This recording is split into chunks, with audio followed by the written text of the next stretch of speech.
97% of Americans hit their protein target every day. So why are nearly half of older adults still losing muscle?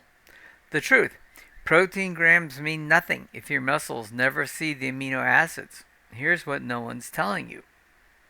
Hi everyone, my name's Marc Bates. I'm a metabolic health coach, and this is a new series for me. It's called Looking at the Research. Why hitting protein targets still leaves your muscles starving. Okay? So, which paper are we looking at here? It's going to be part of this series. It's this one here, Understanding Dietary Protein Quality, Digestible, Indispensable Amino Acid Score, and Beyond. Now, what I'll do is I'll be reviewing, summarizing some aspects of this paper, and looking for insights I believe you can use from it. And what we're looking at is 97% of American adults meet the recommended daily allowance for protein in terms of total number of grams that they take. Yet, when I analyzed this research done on protein quality, I discovered something very alarming. Nearly half of older adults fall short on essential amino acids despite hitting their protein targets. The problem lies in how we measure protein adequacy. Current guidelines focus on total grams consumed, not the digestible, usable amino acids your muscles actually receive. So let's look into this a bit. The DIAAS reality check. The digestible, indispensable amino acid score reveals what traditional protein measurements miss. While 97% appear protein adequate on paper, up to 48% of adults over 71 lack sufficient essential amino acids when digestibility factors in. I reviewed the research paper, Understanding Dietary Protein Quality, Digestible, Indispensable Amino Acid Score, and Beyond, and found institutional resistance to acknowledging this gap stems from decades of flawed foundations. The current RDA relies on nitrogen balance studies conducted primarily on young, healthy men. These studies measured whether nitrogen input equaled nitrogen output, not whether protein supported optimal muscle mass or metabolic function.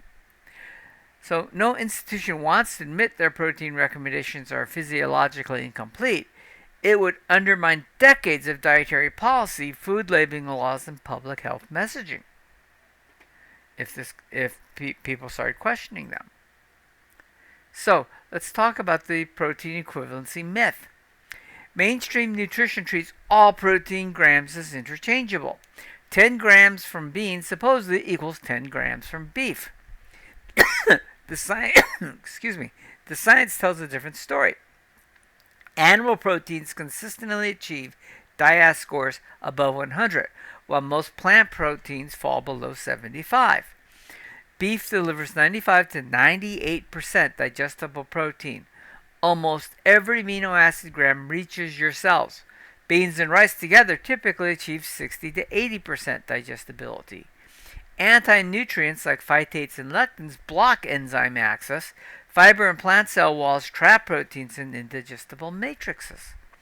You need 30 to 40% more plant protein grams just to absorb the same essential amino acids from a modest serving of beef. Then we have to deal with the leucine threshold crisis. Most people have no real idea that they need specific amino acid targets at each meal.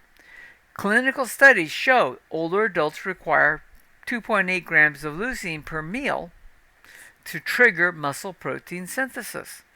That translates to roughly 30 grams of high quality animal protein per meal. When you consistently fall short of this leucine threshold, your mTOR pathway barely activates. Instead of building muscle tissue, your body burns amino acids for energy or glucose production. Chronic leucine deficiency creates anabolic resistance.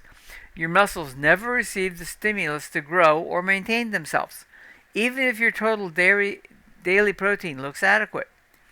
The metabolic consequences compound over time.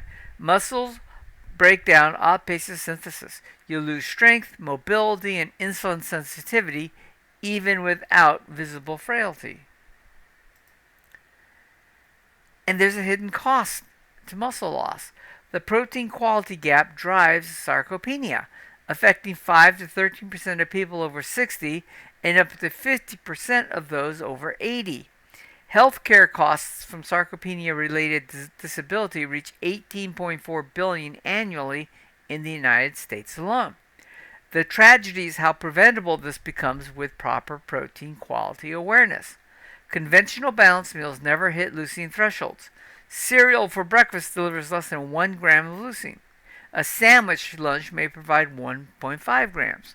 Pasta dinner with small meat portions stays around under 2 grams. You spend decades in chronic anabolic debt, losing muscle while following official dietary guidance. So there is a solution. It's called the Leucine Anchor.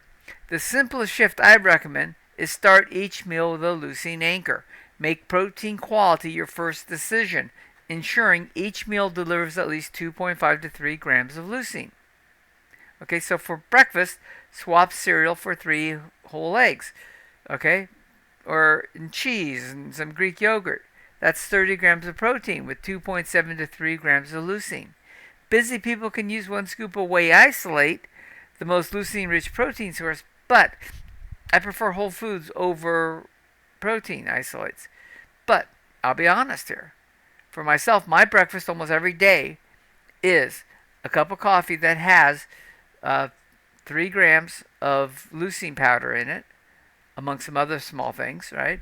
To make sure I hit that leucine threshold. Then I eat 3 to 4 whole eggs, lightly scrambled, very on low heat to make sure that we don't destroy the proteins in them. And I'll usually put about a quarter pound of a ground beef mixture I make. That includes 2575 ground chuck, some beef heart, and some beef kidney, just to make sure we're getting some additional things in there, nose to tail, right?